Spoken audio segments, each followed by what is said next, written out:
Alors, j'interviens sur le sujet décoloniser le développement. D'abord, je définirai ce que j'entends par décoloniser, qu'il n'y ait pas d'ambiguïté, et ce que j'entends aussi par développement. Et puis, j'annoncerai mon plan.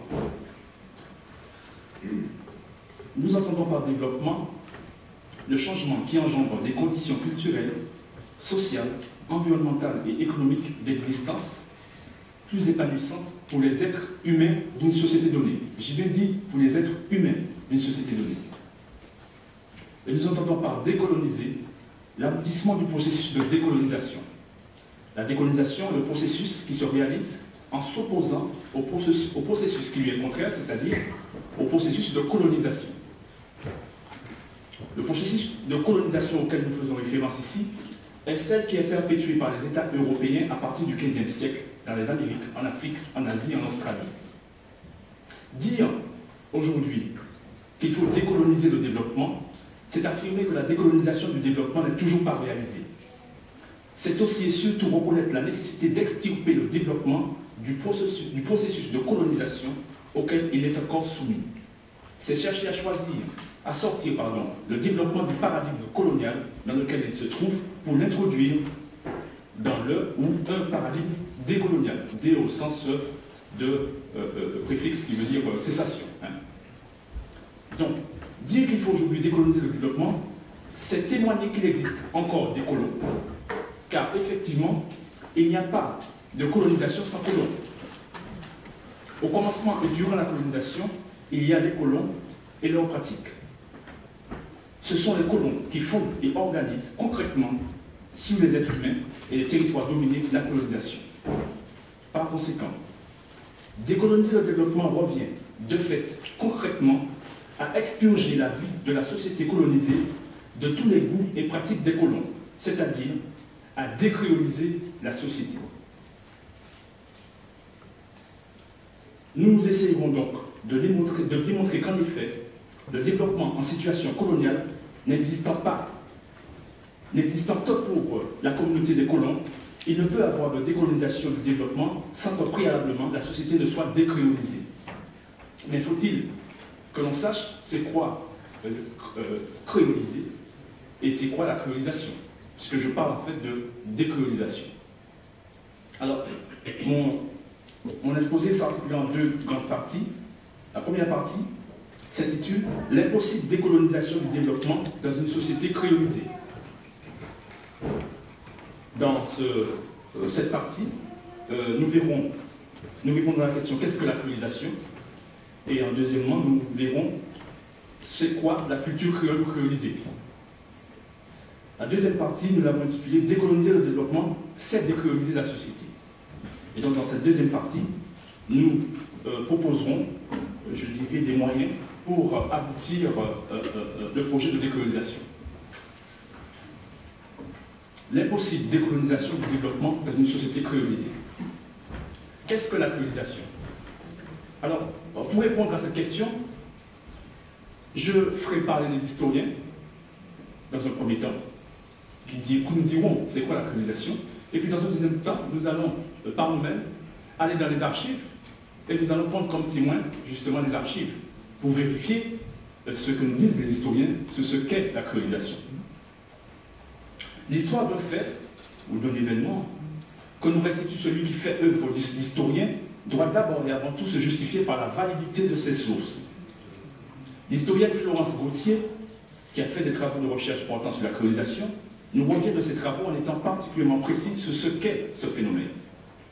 Dans son ouvrage intitulé « L'aristocratie de l'épidaire, le combat de la société des citoyens de couleur 1789-1791 », édité en 2007 par le CNRS, elle décrit la créolisation.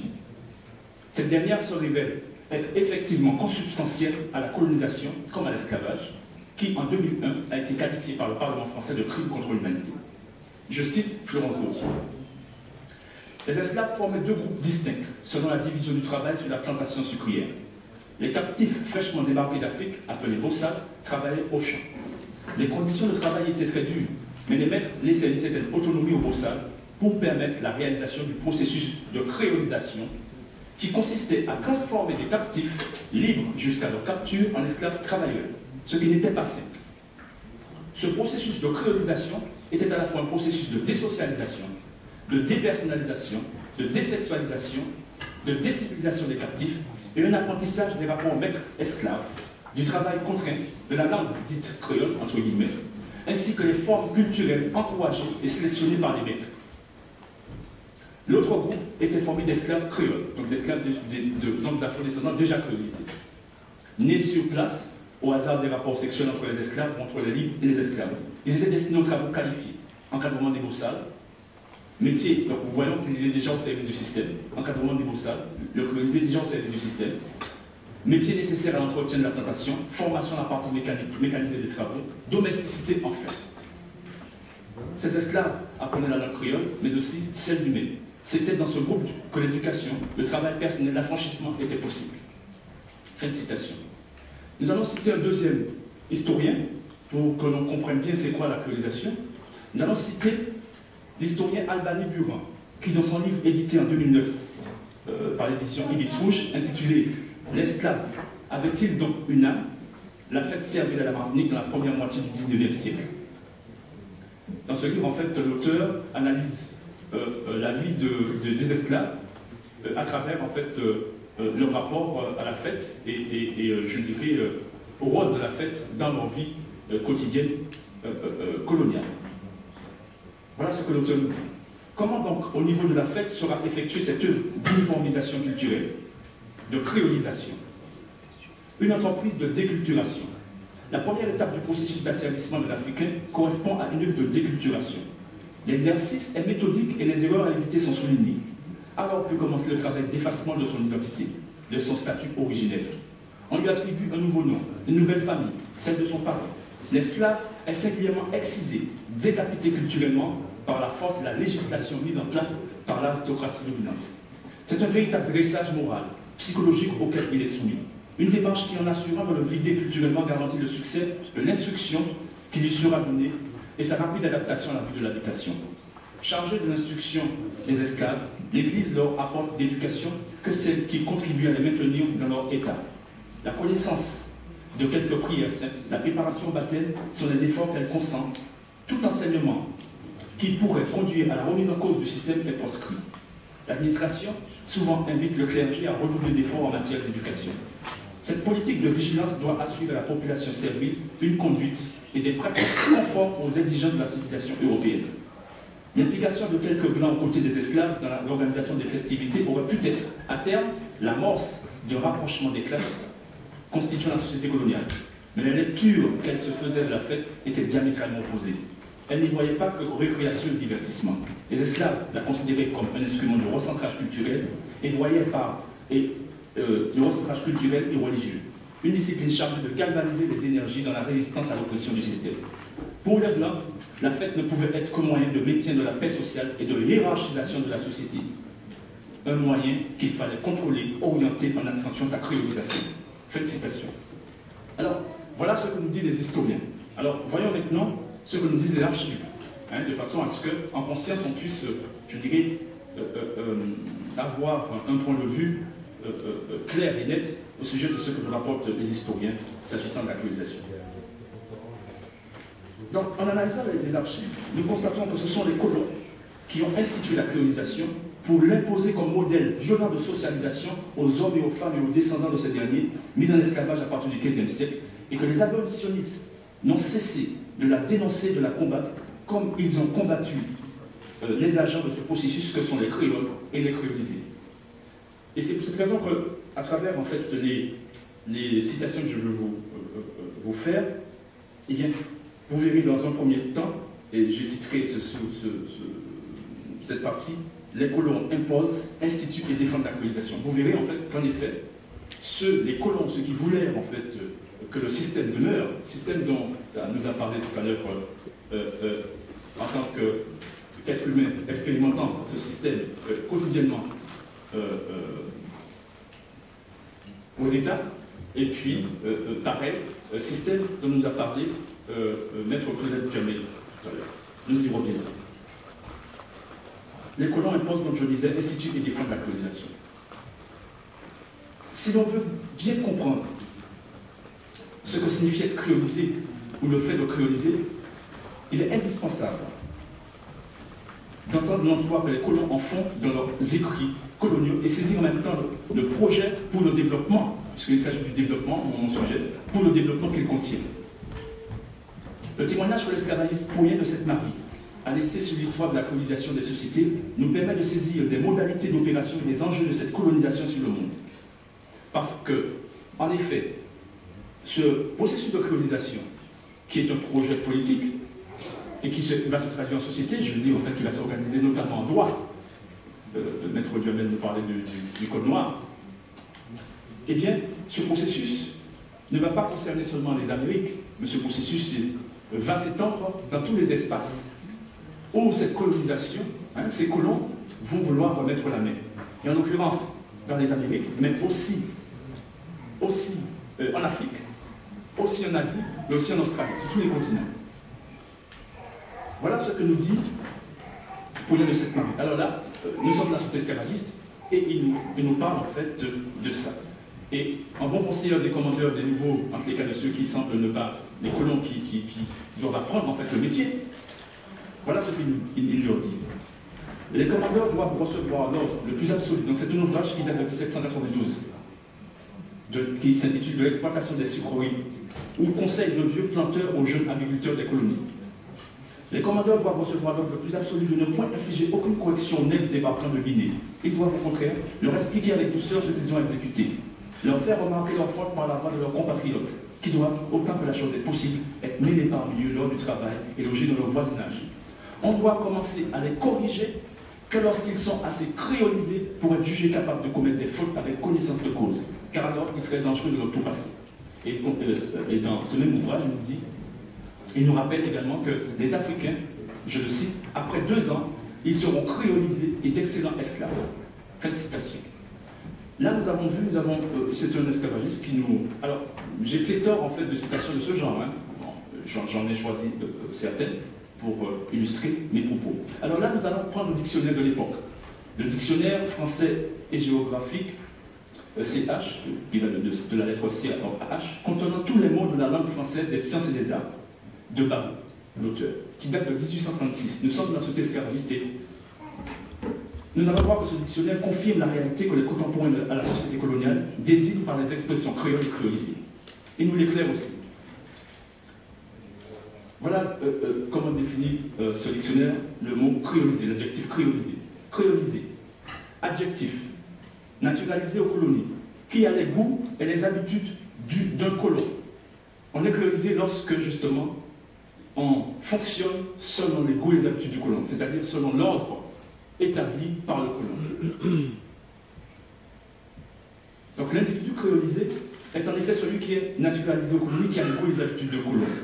Il n'y a pas de colonisation, et je le répète, ni de colonie sans colon.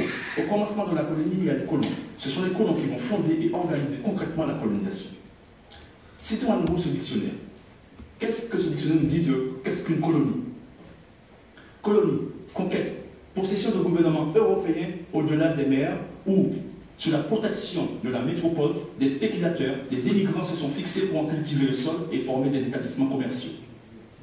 Il nous définit coloniser aussi. Coloniser, organiser, fonder une colonie. Et colon, habitant des colonies, cultivateurs. Fin de citation des 3 définitions. Donc, constatant que dans le dictionnaire de Babou, les colons sont définis directement comme étant des Européens. Pourquoi? Parce que ce sont eux qui ont établi ces colonies particulières dont il est ici question. Les colons sont ces Européens habitants et jouissant dans ces colonies qui y défendent le fondement et l'ordre. Quel est donc cet ordre? Rappelons en effet que les colonies dont on fait état ici sont structurées selon la métaphysique coloniale qui les édifie et caractérise.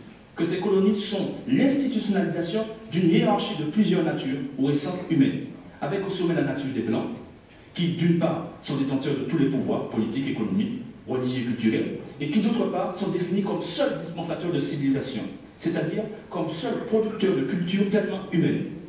Et on comprend pourquoi, en fait, dans les dômes, nous n'avons pas le droit d'instituer notre vision du monde, nous n'avons pas le droit d'instituer notre culture. Pourquoi nous sommes des assimilés? Et ça renvoie au statut d'affranchi du colon noir. Alors, donc je disais donc, comme seul dispensateur de civilisation, c'est-à-dire comme seul producteur de culture pleinement humaine, de culture qui civilise véritablement, de culture qui soit conforme et plus apte donc aux exigences de la vie en société des humains. Ce que la colonisation dont nous parlons ici est véritable, ce en quoi en fait la colonisation dont nous parlons ici est véritablement spécial. En effet, en cela que cet ordre est constaté pareil dans toutes les colonies concernées par elle, dans toutes les colonies européennes de la période dont on parle, on constatera toujours ce même ordre ontologique. C'est en effet parce que les 10 colons institutionnalisent la racialisation de la société que cette dernière est qualifiée de créole et de créolisée.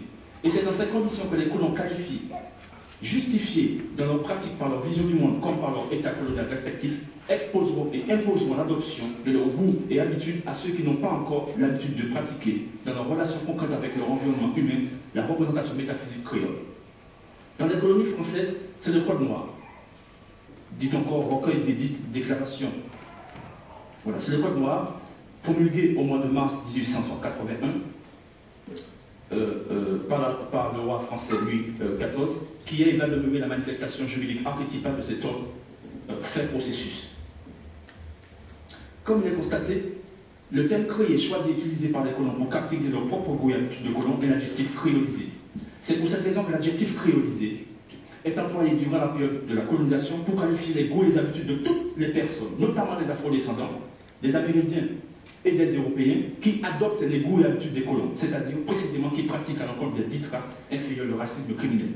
Vous savez bien en fait qu'en effet, bien sûr on appellera l'aliénation et autres en fait, hein, en termes d'expression, hein, l'émotion n'est comme la raison éternelle, etc., la peau sauvée, etc., etc. On connaît tout ça. Alors, je citerai là, je passerai directement à la citation de deux esclavagistes pour tendre vers mes conclusions. Donc, je cite un autre esclavagiste qui, dans ces derniers moments de vie, tout de même a eu un esprit un peu critique sur cette situation. Donc c'est Henri Vallon. Voilà ce qu'il nous dit. Nous sommes la société esclavagiste avant l'abolition. Son ouvrage a été publié en 1847. Il y a, je le reconnais, des différences entre le nègre de traite et le nègre créole. Le nègre de traite, c'est celui qui vient d'arriver. Différence dans les formes, différence même dans la valeur. Où le nègre de traite valait 200 francs, le nègre créole pouvait en valoir 1200. Qu'est-ce à dire? Il vaut mieux comme instrument, sans doute. Il a été dressé au travail. Il vaut mieux comme animal. Il s'est acclimaté. Mais vaut-il mieux comme homme? Allez à l'homme chercher ce qu'il devient. Fin de citation. Alors, nous arrivons en fait à ce que, aux abolitionnistes, puisque je disais tout à l'heure, en fait, que les abolitionnistes ont pris à contre-courant cette volonté. Je cite Victor Schœlcher, par exemple. Rien ne se fait d'efficace pour adoucir leur état des esclaves aux Antilles, et il faut croire même que rien ne se peut faire, à en juger d'après la conduite de la direction des colonies au ministère de la Marine. Par l'ordonnance du 5 janvier 1840, elle semblait vouloir l'amélioration morale de l'esclave, le développement de ses idées religieuses, de l'esprit de famille. Enfin, la garantie du bien-être que les règlements toujours hésité. Et voilà ce qu'il nous dit. Mais qui charge-t-elle d'appliquer l'ordonnance? Le ministère public. Et comment proposer le ministère public aux colonies de créoles ou d'européens créolisés? Oui, c'est à des propriétaires d'esclaves que l'on confie le soin de veiller sur les esclaves. Ce sont des pirates que l'on charge de défendre les voyageurs contre les pirates. Lorsque l'on sait qu'un planteur, créole ou autre, est attaché à l'esclavage par ses mœurs, par ses goûts, par ses habitudes ou sa fortune, peut-on excuser le ministère de la Marine de confier le patronage des esclaves à tous ces ennemis naturels des esclaves, à tous ces hommes que l'on peut hardiment appeler les hommes de parole, quelque honorable que soit d'ailleurs leur caractère? Alors, nous avons vu, je termine, il faut répondre en fait à savoir en fait qu'est-ce que cette culture du développement créole précisément. Quand nous savons maintenant quelle culture de développement renvoie les vocables créole et créolisé, son sens ne nous échappe pas. La culture créole-créolisée est l'ensemble des éléments qui valorisent, c'est-à-dire qui donnent de la reconnaissance sociale, qui présentent de façon avantageuse les goûts et habitudes raciaux du créole et du créolisé. La culture créole ou créolisée est l'ensemble des manifestations qui valorisent les effets du processus de créolisation. La culture créole ou créolisée est l'ensemble des éléments socialement transmis dans nos sociétés de génération en génération qui valorisent la désocialisation, la dépersonnalisation, la désexualisation, la décivilisation des populations dites de race inférieure et qui poursuit et favorise un apprentissage des rapports racialisés ainsi que des formes culturelles encouragées et sélectionnées à cette fin. Alors, je conclus pour dire ceci.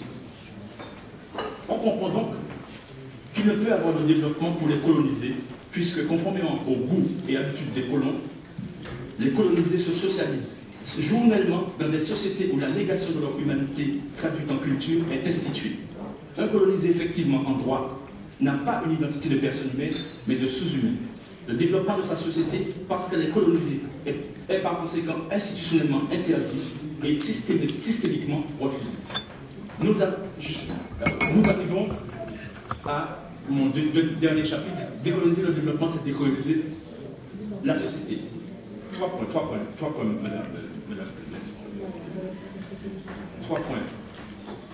Première chose que je recommanderais, c'est éduquer systématiquement dans la connaissance de ce que sont les goûts et les habitudes du colon.